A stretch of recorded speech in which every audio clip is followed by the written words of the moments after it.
एक समय था जब भारत की भूमि पर समता और अहिंसा की गूंज सुनाई देती थी, जब बौद्ध धम्म आम जनमानस के जीवन का अंग था। लेकिन 7वीं और 8वीं शताब्दी आते आते उस धम्म की लौ बुझाई जाने लगी। एक योजना के तहत आज हम इस अंधेरे अध्याय को समझने का प्रयास करेंगे।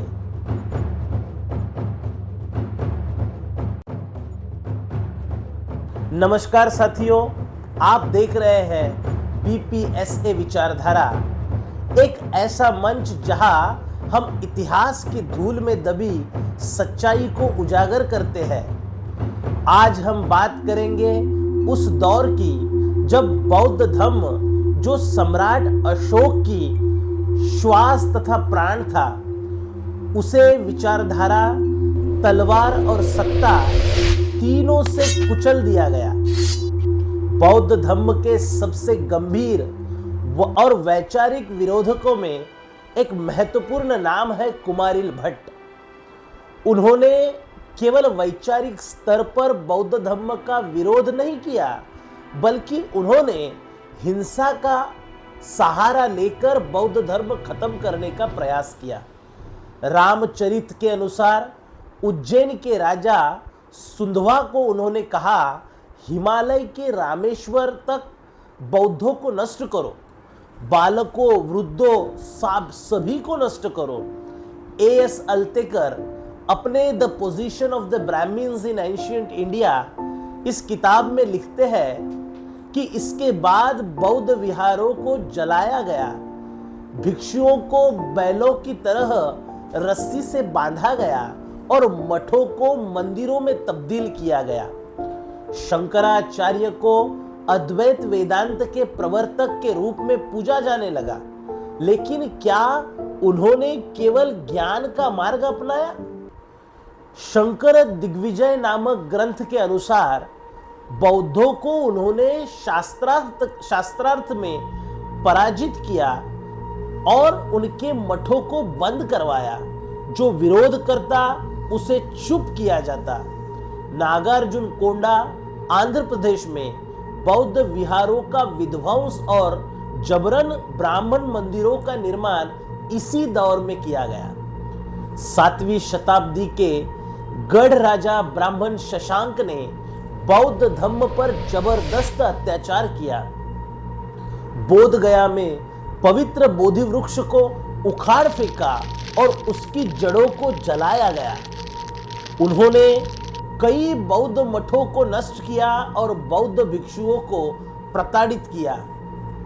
मिहिरकुला एक हूण आक्रांता, जिसने 6वीं शताब्दी में बौद्ध धर्म पर आतंक का पर्वत गिराया। उसने मठों को जलवाया, भिक्षुओं का नरसंहार किया और कश्मीर से लेकर मध्य भारत तक बौद्ध संस्थाओं को नस्ते-नाबूद कर दिया। जियोनी वोरार्डी, एक प्रतिष्ठित पुरातत्वविद, लिखते हैं, the violence of the Mihirakula was not an isolated event. It was a systematic attempt to eliminate a rival ideological and institutional structure rooted in Buddhism. Giovanni Verardi अपने hardship and downfall of the Buddhism में लिखते हैं कि बौद्ध धर्म के विरोध में जो सबसे बड़ा वैचारिक हमला हुआ वो था कुमारिल भट्ट और शंकराचार्य के द्वारा। कुमारिल भट्ट ने बुद्ध को नास्तिक कहकर खारिज किया। उन्होंने बौद्ध विहारों को वेद विरोधी बताकर आम जनता को उनसे दूर किया। लालमणि जोशी अत्यंत महत्वपूर्ण विद्वान है। उन्होंने अपने लेखन में कहा है कि कुमारिल भट्ट ने बौद्ध धर्म के विरोध में केवल दर्शन ही नहीं रचा, बल्कि सामाजिक द्वेष को औचित्य भी प्रदान कर दिया। इसके बाद आए शंकराचार्य ने बुद्ध के तात्विक दृष्टिकोण को माया कहकर भ्रम प्रसारित किया।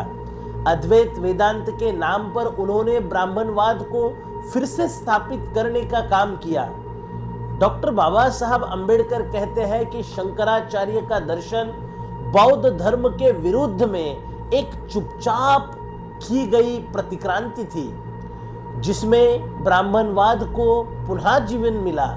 डॉक्टर बाबा साहब अंबेडकर ने कहा था कि बुद्ध की मृत्यु के बाद ब्राह्मणों ने बुद्ध को भगवाकरण किया और फिर धीरे धीरे बौद्धों को मिटा देने का काम किया। जियोनी वोरार्डी अपने किताब में लिखते हैं कि the disappearance of the Buddhism from India was not the natural decline, it was the result of the targeted political violence, religious migration and Brahminical resurgence। हम यह बताना चाह रहे हैं कि धर्म नहीं मरा, मारा गया, धर्म को खत्म किया गया। यह इतिहास हमें यह सिखाता है कि बौद्ध धर्म का पतन एक दुर्घटना नहीं थी, यह एक संगठित वैचारिक और राजनीतिक युद्ध था, जहां कुमारिल भट्ट की कलम और आग, शंकराचार्य का विचार और राजाओं की तलवार, तीनों ने मिलकर समता, करुणा और ज्ञान की मशाल को बुझाने का प्रयास किया। अगर आप चाहते हैं कि इतिहास का सच आपके सामने आए तो इस वीडियो को ज़रूर लाइक करें, शेयर करें और सब्सक्राइब करना ना भूलें। धन्यवाद।